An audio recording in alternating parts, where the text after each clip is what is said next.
It was an ordinary Tuesday evening, the kind where the rhythm of my routine was almost comforting. I had just finished my shift at the local diner and decided to drop by the small, unassuming grocery store on the edge of our sleepy suburb.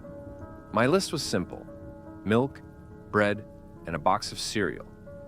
The fluorescent lights flickered intermittently as I wandered the aisles, my mind drifting to mundane thoughts about the week ahead. Despite the store's usual quiet, tonight it felt almost oppressive, the silence thick like a heavy fog settling over the place. There were only a few other shoppers, their faces as familiar as the store's layout. I nodded to Mrs. Carter from down the street as she passed by with a cart full of cat food. As I approached the dairy section, a sudden chill crept over me. The store's air conditioning was often erratic, but this felt different, as if the temperature had dropped significantly in that one spot. I rubbed my arms, dismissing the sensation as I reached for a carton of milk. That's when I noticed it, a peculiar, almost sweet smell, like a mix of decaying leaves and something metallic. I glanced around, expecting to find a spill or some expired produce, but everything seemed in order. I shrugged it off and headed to the checkout, eager to return to the warmth of my little apartment. As I placed my items on the conveyor belt, a sense of unease settled in my stomach. It was subtle, like the feeling you get when you forget something important, but can't recall what it is. "Evening, Tom," I greeted the cashier, a young man who always seemed to be there no matter the hour. "Evening," he replied, his voice flat, eyes fixed on the scanner. He seemed unusually pale, and his movements were mechanical, lacking the usual small talk we exchanged. As I paid and gathered my bags, I noticed a small, nondescript door near the back of the store, one I had never really paid attention to before. It was slightly ajar, enough to reveal a sliver of darkness beyond. Curiosity piqued, I found myself drifting toward it, my steps slow and tentative. "Hey, Tom," I called over my shoulder. "What's through there?" He didn't look up. "Just storage. Nothing interesting." His response was curt, almost dismissive, but something about that door pulled at me, a whisper in the back of my mind urging me to take a closer look.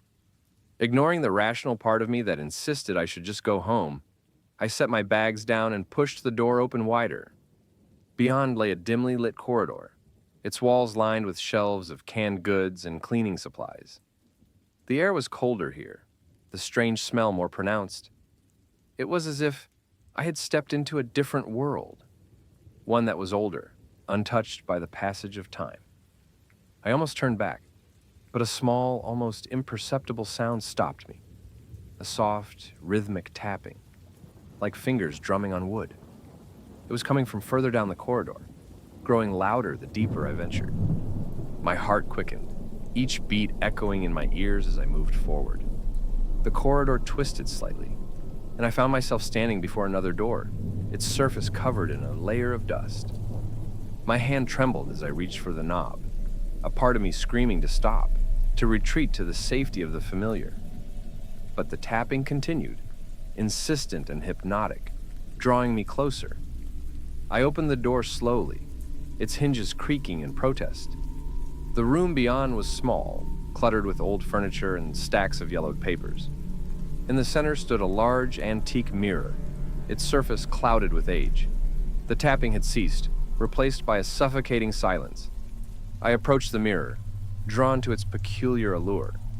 My reflection stared back, but there was something off, something in the way the shadows clung to the edges, almost as if they were alive, watching.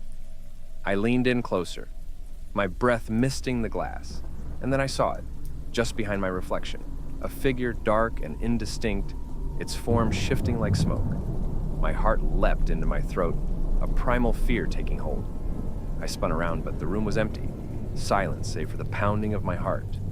The air grew colder still, and the smell intensified, wrapping around me like a shroud. I backed away, my instincts screaming for escape, but my feet felt rooted to the spot. The figure in the mirror moved closer, its shape becoming more defined. It reached out, a hand extending toward the glass, and I felt an inexplicable pull, as if it was trying to draw me in.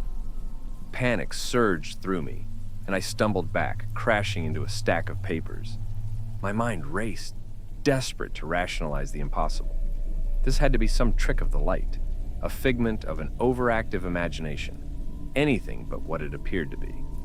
With a supreme effort, I tore myself away from the mirror and fled the room, slamming the door shut behind me.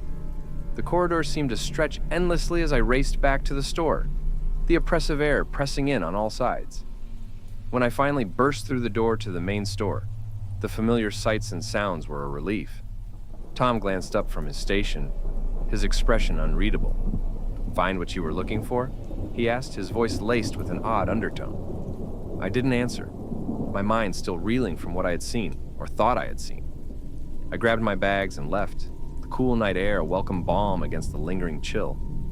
As I drove home, I couldn't shake the feeling that something had followed me, a presence lingering just beyond the edge of perception. The mirror's image haunted my thoughts, a dark specter lurking in the recesses of my mind. Over the following days, the sense of unease grew.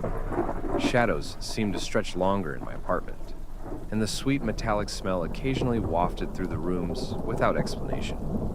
My sleep was plagued by nightmares of that room, the figure in the mirror drawing closer each night. I tried to dismiss it all as stress, but deep down, I knew something had changed. I had opened a door that should have remained closed, and now I was marked, the entity's presence a constant shadow over my life. Weeks passed, and though I avoided the grocery store, the feeling of being watched never faded. It was as if that mirror had opened a conduit to something beyond comprehension, a malevolent force that had taken notice of me. One evening, as I sat in my living room, the tapping returned, faint but unmistakable.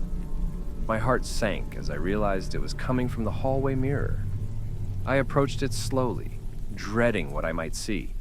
The shadows in the reflection twisted unnaturally, forming the silhouette of a figure. It raised a hand, and I felt the same pull as before, a gravity that beckoned me toward the glass. I backed away, refusing to let it draw me in. But as I turned, I caught sight of something in my peripheral vision, a dark shape just beyond the threshold of the room. The entity was here, its presence woven into the very fabric of my existence. I understood then that there was no escaping it, no returning to the life I once knew. The door I had opened would never truly close, and the shadow would linger, a constant reminder of the darkness that lay just beyond the veil of the ordinary. And so, I live with the knowledge that somewhere in the depths of reflection, it waits, watching, patient as time itself. The tapping continues, a sinister rhythm that echoes in the silence, a harbinger of the dread that may yet come for anyone who dares to look too closely, to open doors best left sealed.